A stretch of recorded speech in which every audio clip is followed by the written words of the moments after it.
우리는 그리스도인입니다. 무슨 말이죠? 우리는 예수님을 나의 구주로 믿는 사람이라는 뜻입니다. 성육신하신 하나님, 곧 이분이 예수 그리스도이신데, 이분은 이 땅에서 흉악한 죄인이 지는 십자가에 달려 죽으셨습니다. 무죄하신데도 불구하고 말입니다. 그런데 예수님은 이 죽음을 이기셨습니다. 3일 만에 부활하셨습니다. 여러분, 그 어떤 인간도 죽음을 이길 재간이 없습니다. 그렇지만 예수님은 죽음을 이기셨습니다. 왜냐하면 사람의 몸을 입고 이 땅에 오신 하나님이시기 때문입니다. 우리는 예수님의 이 무죄한 죽음이 내가 죽어야 할 내 죄의 대가임을 믿습니다. 우리는 예수님이 흘리셨던 이 피가 나의 죄를 깨끗하게 씻기는 영원한 확실한 대속, 용서의 피임을 믿습니다. 그래서 우리는 예수님을 나의 구원자라고 믿고 고백합니다. 그래서 우리는 예수님을 내 주라고 고백하고 믿습니다. 그리고 이것이 입술에서 끝나지 않기 위해서 우리는 우리의 삶에서 이 고백이 실제적으로 드러나도록 하기 위해서 매일매일 고전분투합니다. 그리고 우리는 이것을 압니다. 이 매일매일의 고전분투가 오히려 은혜임을 알고 있습니다. 여러분, 예수님이 죄인된 나의 유일한 구원자이심을 믿는다면 이 유일한 구원자이신 예수님이 반드시 필요한 우리 주변의 사람들에게 이 예수님을 말해주고 들려주고 보여주는 일에 우리의 삶이 초점 맞춰질 것입니다. 여러분, 예수님께서 여러분의 유일한 구원자 되심을 믿으십니까? 예수님이 나의 절대적인 주 되심을 믿는다면 우리의 말과 행동과 생각과 마음이 예수님의 그 말씀에 절대적으로 순복하는 것으로 바뀌게 될 것입니다.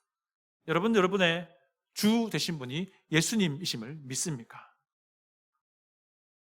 예수님이 구주 되신다는 것이 우리 안에 실제적으로 드러나기 위해서 우리는요, 우리의 죄된 본성과 이기적인 욕망과 욕심을 계속 포기해 나가야 합니다. 그래서 그리스도인의 삶이라고 하는 것은요, 내적인 싸움, 그것도 처절한 싸움의 연속이 되는 것입니다.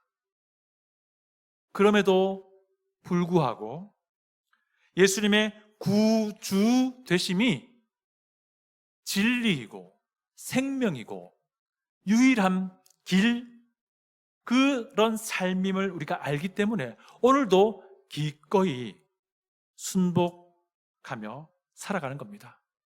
여러분, 그렇지 않나요? 네. 여러분, 이것이 아름다움입니다. 이것이 아름다움입니다. 예수님이 내 구주 되심을 고백하고 예수님의 그 구주 되심을 살아내고자 아둥바둥하는 여러분은 아름다운 사람인 겁니다. 여러분, 우리 스스로에게 한번 말해볼까요? 아름다우십니다. 아름다우십니다. 조금 더 용기를 내어서 앞뒤 옆에 사람에게 한번 살짝 말해볼까요? 아름다우십니다. 아름다우십니다. 이 말을 하면서 혹 마음에 찔림이 있진 않습니까? 이 말을 들으면서 혹 마음에 찔림이 있진 않습니까? 그렇다면요, 이 양심에 찔림이 있다면 지금 이 시간만큼은 더 깊이 그 양심 찌르십시오. 그리고 나서 이제 예수님께서 구주 되시는 삶, 이 아름다운 삶을 가꾸어 나가시면 됩니다. 이 얼마나 아름답습니까?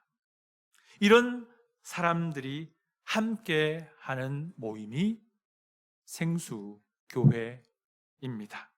그래서 생수교회는요, 그리스도 안에서 한 몸됨이라고 정의할 수 있습니다. 그래서 생수교회는 예수님을 전하는 모임이 되어야 합니다. 그래서 생수교회는 예수님께서 주 되심이 만천하에, 그리고 이 지역사회에 보여주는 본이 되어야 합니다. 그러다 보니까 여러분은 아름답기도 하지만 어떻게 보면 엄청 대단하십니다. 대단하십니다. 또 시키면 민망하시겠죠. 여러분 엄청 대단하십니다. 그런데 이 아름답고 이 대단한 삶이 우리 자신의 힘과 우리 자신의 의지로만 사라지게 되던가요? 아닙니다. 사람의 눈으로 보기에는 사람의 힘과 내 의지와 내 결단으로 되는 것 같아 보입니다. 왜? 이것이 필요한 부분이에요. 그래서 그렇게 보입니다. 그러나 실상은 하나님께서 깊이 간섭하시는 것입니다. 하나님께서 하나님 자신의 힘과 뜻과 열심으로 이 아름다운 삶이 사라지도록 하는 것이 오히려 옳은 표현입니다. 무슨 말입니까? 하나님의 강권적인 인도하심이 있다는 말이고요, 섬세한 하나님의 간섭이 있다는 말이고요, 정확한 하나님의 개입이 있다는 말입니다. 이것을 우리는 섭리라고 말하죠. 하나님의 섭리라고 말합니다. 여러분, 선하신 하나님이 우리 인생에 개입하셔서 결국에는 우리의 삶이 선하심을 향해 이끌려 가도록 하신다는 것입니다. 선하신 하나님이 이 생수교회에 개입하셔서 결국에는 생수교회가 하나님의 그 선하심을 향해 이끌려 가도록 하신다라는 것입니다. 이것이 하나님의 일하심입니다. 이것이 하나님의 열심입니다. 선하신 하나님의 열심을 우리가 인정할 수 있다면요, 선하신 하나님의 이 열심을, 이 일하심을 우리가 인정할 수 있다면요, 우리는 기뻐할 수 있습니다. 감사할 수 있습니다. 그리고 항상 이 선하신 하나님, 내 인생과 이 역사 안에 개입하시는 그 하나님께 기도하게 됩니다. 기쁨도요, 항상 기뻐할 수 있고요, 감사도요, 모든 일에 감사할 수 있습니다. 그리고 항상 하나님께 매달려 기도하게 된다는 것입니다. 오늘 본문은요, 정말 우여곡절 끝에 성전을 재건하는 장면을 담고 있습니다. 성전 재건을 완성하는 장면을 담고 있는데요, 여기에도 보면 분명히 하나님의 섭리가, 하나님의 간섭이, 하나님의 열심이, 하나님의 일하심이 분명히 보입니다. 그래서 오늘 본문을 통해서 하나님의 일하심이 이 땅에서 어떻게 작동되는 것인지를 좀 알아보고자 합니다. 무엇이 하나님의 열심이 작동하는 것인지, 작동하고 있다면 하나님의 열심이 어떤 식으로 작동하는지 제대로 알게 되면 우리의 신앙도 굉장히 안정적이 될 것이라고 저는 생각합니다. 하나님의 일하심은요, 첫 번째, 역사를 통해서 작동합니다. 하나님의 열심은 역사를 통해서 작동한다는 것입니다. 여러분 1절을 보시면 다리오 왕이 조서를 내립니다. 이에 다리오 왕이 조서를 내려 문서창고 곧 바벨론의 보물을 쌓아둔 보물전각에서 조사하게 하였다라고 말합니다. 강 건너 지역을 관할하는 총독인 다뜨네가 자기의 상관이죠, 바사제국의 왕 다리오 왕에게 편지를 보낸 겁니다. 무슨 내용이었습니까? 지금 유대인 무리들이 한참 쉬고 있었던 그 성전을 이제 또 다시 짓기 시작합니다. 굉장히 의심스럽습니다. 좀 확인해 주세요 라는 편지였습니다. 강 건너 지역이라 하면요, 티그리스 유프라테스 강 건너편을 말하는데요, 뭐냐면 바사 제국 중심을 봤을 때의 서쪽 맨 끝 지역이에요. 여기가 우리가 잘 아는 것처럼 비옥한 초승달이라는 지역의 맨 서쪽 끝단이에요. 여기가 지금 가나안 땅이고 현재는 팔레스타인 지역이라고 부르는 지역이에요. 여기 지금 총독 다뜬에는 가나안 땅에서도요, 사마리아를 중심으로 한 가나안 땅의 북부 지역의 총독이었습니다. 다리오 왕이 총독 다뜬에가 보낸 편지를 읽고 그 편지의 내용대로 고레스 왕의 칙령을 찾아보도록 명령을 한 것입니다. 이것이 다리오 왕의 첫 번째 조서입니다. 조사를 해보니까 바사 제국의 첫 번째 왕 고레스 왕의 칙령이 발견이 된 겁니다.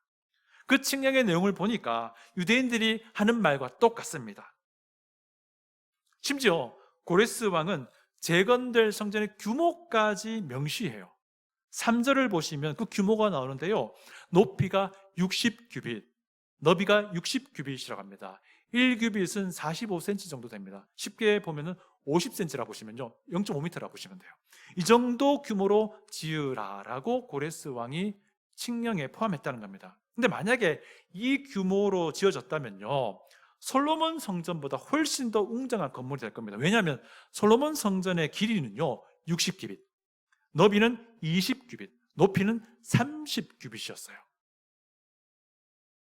그런데 실제로 재건된 성전은요, 웅장하지도 않았고 화려하지도 않았습니다. 이것 규모만큼 되지 못했다는 거예요. 이게 무슨 말입니까? 이것은요, 고레스 왕의 정치적인 수사였던 거예요. 우리가 일전에 고레스 실린더 확인해 봤잖아요. 고레스 실린더에서 고레스 왕이 뭐라고 말합니까? 자기가 칙령을 내려서 유대인들을 귀환시키고 성전을 짓게 한 이유가 무엇이냐면, 고레스 왕 입장에서 볼 때 유대인들이 그들의 신 여호와 하나님에게 기도해서 바사 제국의 신들을 잘되게 해달라라고 하는 것이 그의 목적이었습니다. 그러니까 아주 철저하게 바사 제국의 번영과 국익을 위해서 그렇게 했다는 겁니다. 그런데 하나님은 그럼에도 불구하고 고레스 왕의 그 칙령을 하나님의 영광이 재건되도록 이끄셨다라는 것이 에스라서의 전반적인 가르침입니다. 그런데 놀라운 것은요, 이미 하나님은 이 모든 것들도 다 알고 계십니다. 이 일이 어떻게 진행될지를 미리 알고 계셨습니다. 우리 괜찮으시면 에스라서 1장 1절을 펴보십시오. 에스라서 1장 1절을 보시면요, 바사왕 고레스 원년에 여호와께서 예레미야의 입을 통하여 하신 말씀을 이루게 하시려고 바사왕 고레스의 마음을 감동시키심에 그가 온 나라에 공포도 하고 조소도 내려 이르되 라고 말합니다. 이게 무슨 말이지요? 무슨 말이죠? 고레스의 칙령이 하나님의 선지자 예레미야가 예언한 것이 그대로 이루어진 것이라는 겁니다. 여러분, 예레미야 선지자가 어떻게 예언했습니까? 남유다가 바벨론 제국에 의해 멸망당할 것이라고 예언했고요, 그리고 그렇게 멸망한 지 70년이 지나면 흩어진 언약 백성이 귀환하여 하나님의 영광이 회복될 것이라고 예언했습니다. 주전 586년에 남유다가 멸망했거든요.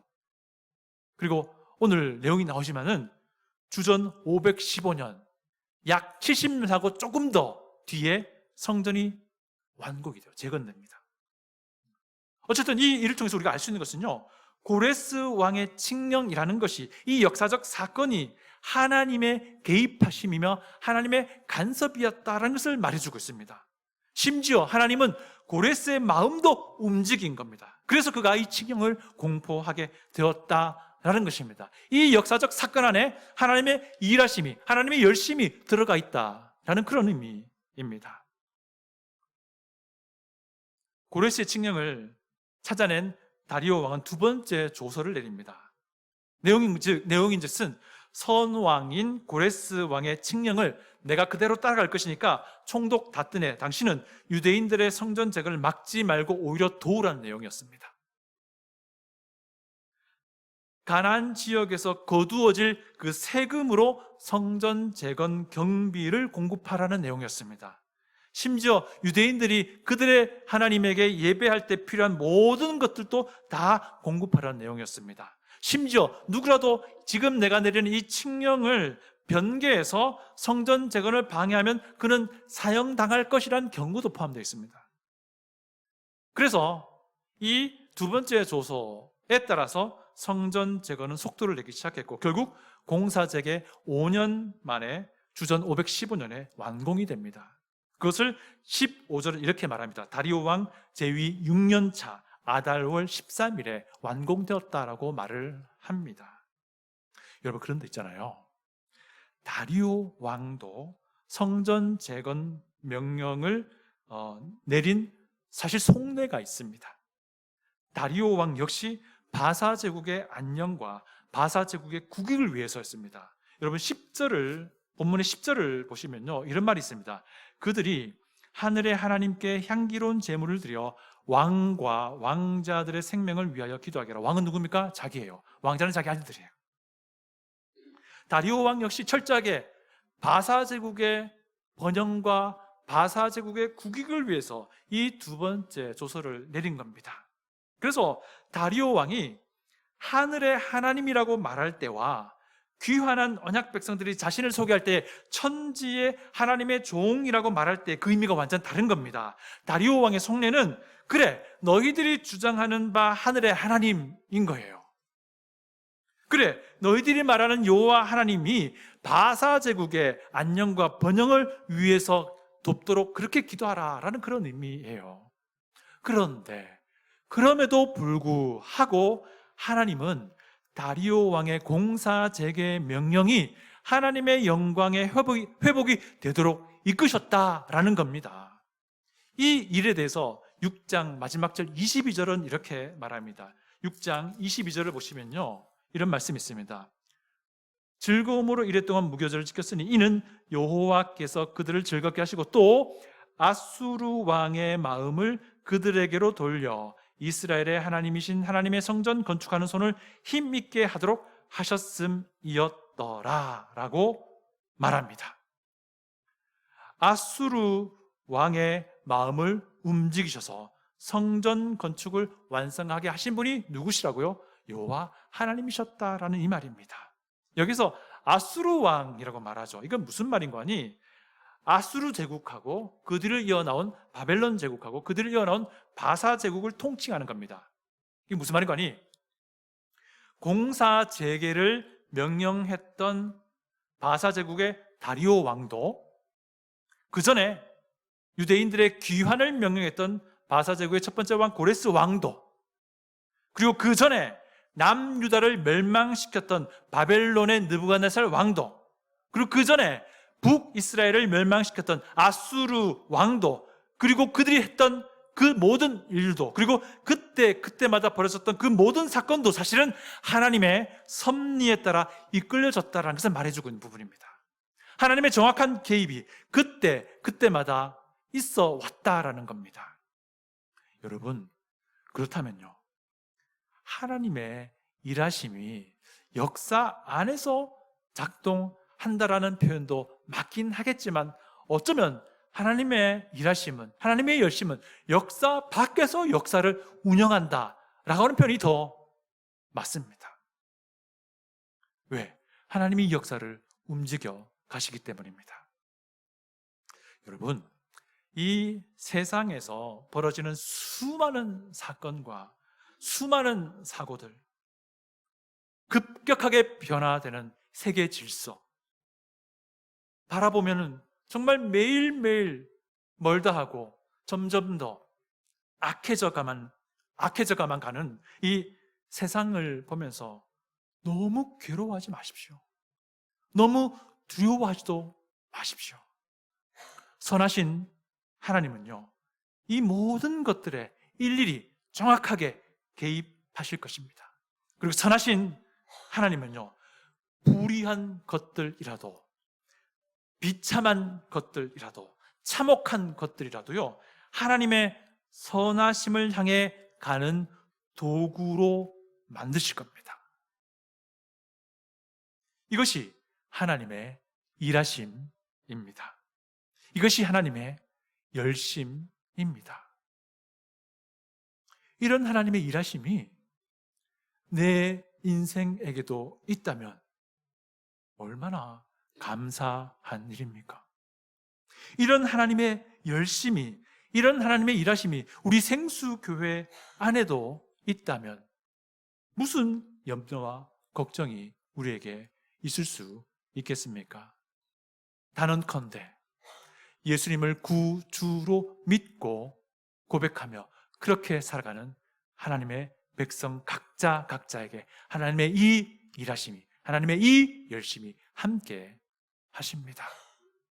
그리고 그들이 모여서 주님의 주 되심을 이 교회를 통해서 드러내고자 하는 생수교회 안에도 하나님의 이 섭리와 개입과 역사하심과 일하심과 열심이 있다라는 것입니다. 두 번째 하나님의 일하심은요, 지도자를 통해서 일하신다, 작동하신다라는 것입니다. 여러분, 역사 안에서 하나님의 일하심이 작동한다면 그것은 필히 인간 역사의 지도자들과 연관되게 되어 있습니다. 그래서 하나님의 열심은요, 지도자들을 통해서 작동하는 것입니다.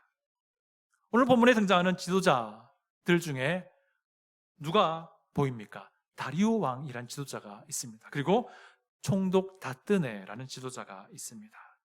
여러분, 성전 공사가 재개될 수 있었던 것은 성전 공사는 물론이거니와 여호와 하나님께 드리는 예배도 확실하게 지원하라는 다리오 왕의 조서가 있었기 때문입니다. 다리오 왕이 고레스 왕의 칙령을 찾게 된 것은 총독 다뜨네의 편지가 있었기 때문입니다. 물론 이 다뜨네의 속내는 성전 공사를 의심의 눈초리를 보고 어쩌면 막고자 했던 것일지 모릅니다. 심지어 다리오 왕 역시 그의 의도는 자신의 왕권을 강화하기 위한 것이긴 했지만 하나님은 이런 지도자들의 권력을 통해서도 결국 하나님의 열심을 이루어 내신다라는 것입니다. 그런데 이런 지도자들이 아예 처음부터 하나님의 뜻을 중요하게 여길 줄 알고 하나님의 말씀을 따를 줄 안다면 이 얼마나 좋은 일이겠습니까? 그렇지 않겠습니까? 그래서 여러분, 우리 그리스도인이 반드시 해야 될 일이 있습니다. 우리 그리스도인은요, 권력을 위임받은 지도자들을 위해서 반드시 기도해야 됩니다.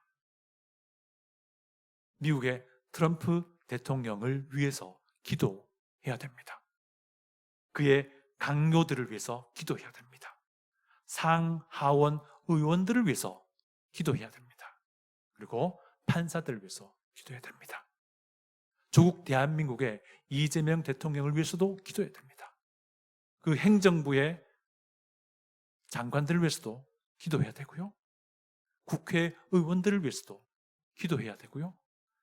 판사들을 위해서도 기도해야 됩니다. 그들이 하나님의 말씀의 가르침 범위 안에서 다스리도록 기도해야 됩니다. 하나님의 말씀의 가르침 범위 안에서 그들에게 위임된 권력이 행사되도록 기도해야 됩니다. 그런데요, 이렇게 기도하려면 기도하는 우리가 분명히 알아야 됩니다. 성경이 무엇을 말하는지 알아야 됩니다.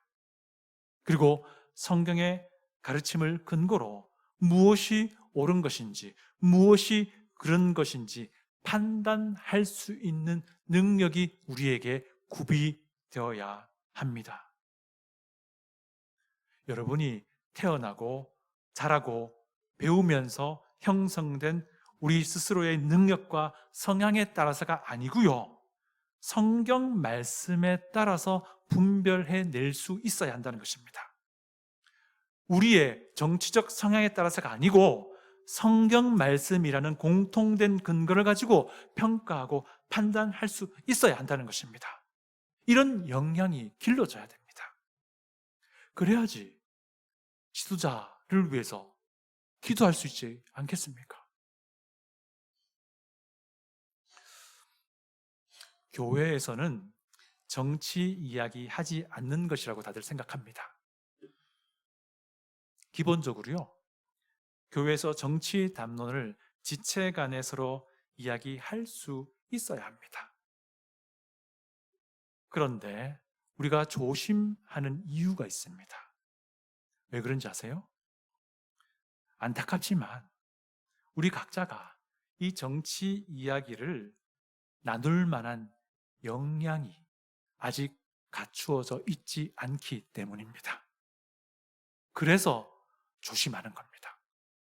그래서 이야기를 잘 하지 않는 것입니다. 그렇지만 목회자로서 우리가 정치 지도자를 위해서 기도하기 위해서는 그들의 생각이, 그들의 판단이 과연 옳은 것인지 성경을 근거로 확인할 역량이 있어야 됩니다. 우리의 성품도 다듬어져야 됩니다. 쉽게 흥분하고 급발진하는 성품이 아직 남아있다면 아직 준비가 안 된 거예요. 아직 준비가 안 된 겁니다. 그리고 우리는 지금도 말씀드렸지만 성경 말씀으로 하나하나 관찰하고 하나하나 판단할 수 있는 역량이 길러져야 됩니다. 그리고 저는 목사로서 이런 소망이 있습니다. 목사의 사역 중에 하나가 이런 역량이 교회 안에서 길러지도록 돕는 것, 이것도 목사의 사역입니다. 저 역시 그런 역량이 길러져야 합니다. 생각해 보세요. 지도자를 위해서 기도함이 마땅한데 지도자들의 생각에 대해서 하나하나 성경적 판단을 제대로 하지 못한다면 이상한 것 아닌가요?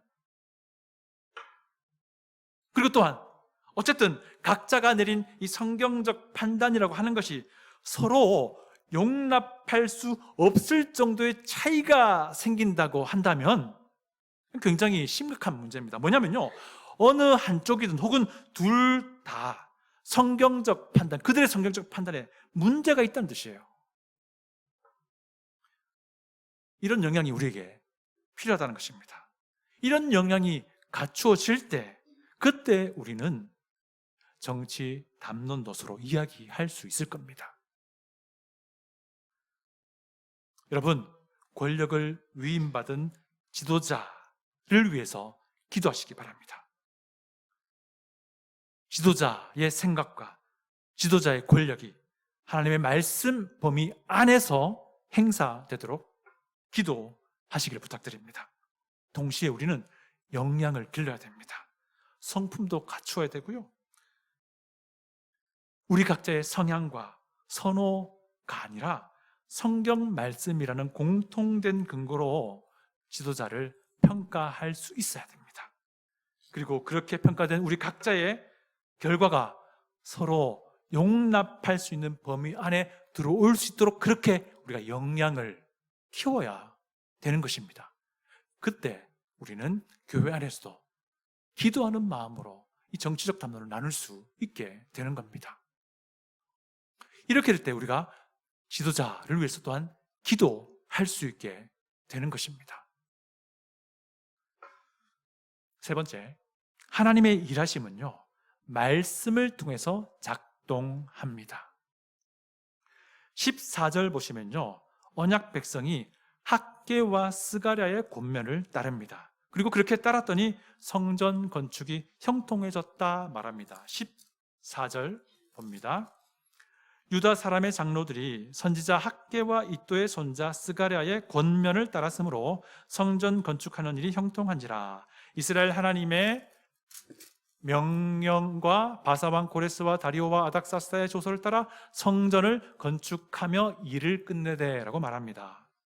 무슨 말입니까? 하나님의 말씀을 다루는 이들의 지도를 따랐더니 성전 건축이 순조롭게 진행되었다라는 것입니다. 여러분, 학개와 스가랴가 누굽니까? 선지자였습니다. 여러분, 하나님은요, 역사에 개입하셨고 지도자들을 움직였고 그렇게 성전 공사를 재개시켰고 언약 백성은 하나님의 말씀을 따라서 하나하나 공사를 진행했다라는 것입니다. 여러분, 사실 16년간 잠자고 있던 언약 백성을 깨웠던 것도 하나님의 말씀이었습니다. 5장 1절을 보시면요, 학개와 스가랴가 하나님의 이름으로 예언했더니 16년 동안 깊은 잠에 빠졌던 언약 백성들 깨어났음을 말합니다. 하나님의 말씀으로 그들은 깨어났고요, 하나님의 말씀으로 공사를 재개했고요, 하나님의 말씀으로 공사를 하나하나 완성해 나갔다는 것입니다. 이처럼 하나님의 일하심은요, 하나님의 말씀을 통해서 작동한다는 것입니다. 여러분, 어떤 사람도요, 어떤 그리스도인도요, 하나님의 말씀을 떠나서는 그 어떠한 영적인 진보나 성숙함을 기대할 수 없습니다. 그 어떤 교회도 하나님의 말씀을 떠나서는요, 건전해질 수 없습니다. 여러분, 하나님은 하나님의 열심을 이루시기 위해서 잠자는 여러분들을 깨우실 것입니다. 성경이라는 알람을 통해서. 하나님은 하나님의 그 섭리를 이루시려고 여러분 삶의 문을 열고 들어가셔서 간섭하실 것입니다. 성경 말씀이라는 열쇠로 여러분의 문을 여실 것입니다. 그래서 여러분, 성경은 아무리 강조해도 지나치지 않습니다. 성경 말씀은 하나님의 말씀이지 않습니까? 여러분, 우리가 물 안 먹으면 죽지요. 성경은 생명수입니다. 우리가 밥 안 먹으면 죽잖아요. 성경은 밥입니다. 밥. 성경 말씀 우리를 살립니다. 성경 말씀 우리를 깨우십니다. 그래서 말입니다, 성경 말씀을 다루는 일을 위해서 기도하시기를 부탁합니다. 특별히 저를 위해서 기도해 주십시오. 제가 정말 최선을 다해서 건전한 방법으로 이 말씀을 잘 다루어서 여러분들에게 좋은 물을 마시게 하고, 여러분들에게 좋은 밥을 드시게 하고, 여러분들에게 좋은 후식을 드릴 수 있도록 그렇게 기도해 주시기를 부탁을 드립니다. 마지막으로, 하나님의 열심은 우리 각자의 부지런함을 통해서 작동한다는 것입니다.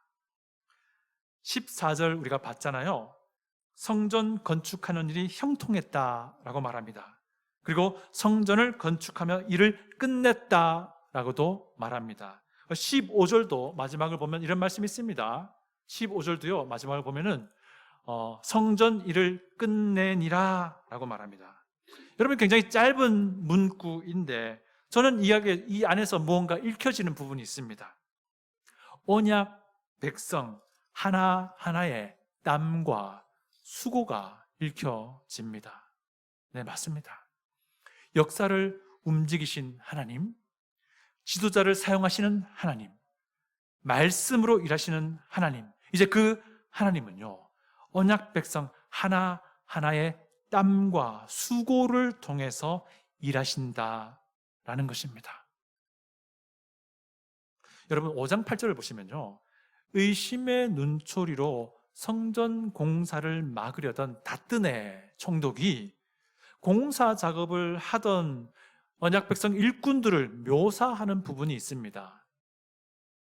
성전을 큰 돌로 세우며 벽에 나무를 얹고 부지런히 일함으로 공사가 그 손에서 형통하옵기에 왕이시여 그들이 너무 의심스럽습니다 라는 편지를 쓴 겁니다.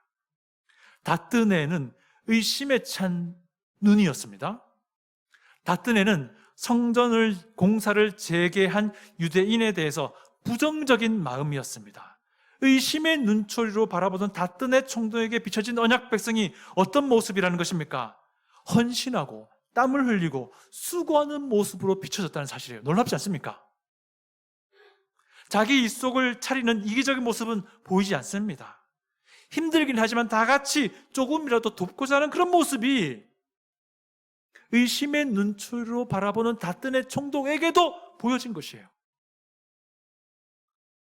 그의 눈에 언약 백성은 부지런하고 헌신하고 땀 흘리는 최선을 다하는 모습이 비춰진 거예요. 여러분, 하나님의 일하심은 우리 각자의 부지런함을 통해서 작동하십니다. 사실 이 단계가 없으면 하나님의 일하심은 열매를 맺을 수가 없습니다. 그렇다고 오해하지 마십시오. 와, 싫어. 나는 이 일 안 할 거야. 내가 일하지 않으면 이 일이 안 되겠지. 오해하지 마십시오. 그럴 일은 없습니다. 비록 내가 목리 부리고 안 한다 할지라도요, 하나님은 땀 흘릴 또 다른 사람을 찾아내실 겁니다. 그리고 땀 흘릴 또 다른 사람은 항상 준비되어 있을 것입니다. 하나님에 의해서. 그렇다면 내가 이 땀 흘림에, 이 헌신에, 이 수고의 주인공이 되는 것이 지혜롭지 않을까요? 오늘 말씀 마무리하고자 합니다. 여러분, 하나님의 일하심은 역사를 통해서 작동합니다. 시시각각 변화하는 역사의 흐름 앞에서 너무 일희일비하지 마십시오. 하나님은 모든 일들을 하나님의 선을 이루는 도구로, 기회로 만들어 가실 것이 분명하기 때문입니다. 이런 하나님이 우리의 인생에도 개입하시고 우리 생수교회에도 개입하신다는 것, 이거 꼭 기억하시길 부탁을 드립니다. 두 번째, 하나님의 일하심은 지도자를 통해서 작동하십니다. 지도자를 위해서 기도하십시오. 그리고 우리가 할 일은 역량을 기르는 것입니다. 세 번째, 하나님의 일하심은 성경 말씀을 통해서 작동합니다. 이 말씀을 귀하게 여기시고 이 말씀을 다루는 일을 위해서 기도하시기를 부탁을 드립니다. 네 번째, 하나님의 일하심은 우리 각자의 부지런함을 통해서 작동합니다. 지금 우리가 하나님의 영광을 위해서 땀을 흘리고 수고하는 지체가 되겠노라 결단하시기를 부탁을 드립니다. 이기적인 마음이 아니라 서로의 짐을 나누겠다, 내가 저 사람의 짐을 좀 나누겠다라는 그런 헌신으로 땀을 흘릴 수 있는 우리 모두가 되기를 원합니다. 이렇게 할 때에 하나님의 열심이 우리를 통해서 작동하여 아름다운 열매를, 이렇게 할 때에 하나님의 일하심이 우리 생수교회를 통해서 작동하여 아름다운 열매를 만들어 낼 것입니다. 아름답지 않습니까? 대단하지 않습니까? 여러분은 아름다우시고 대단하십니다. 기도하겠습니다.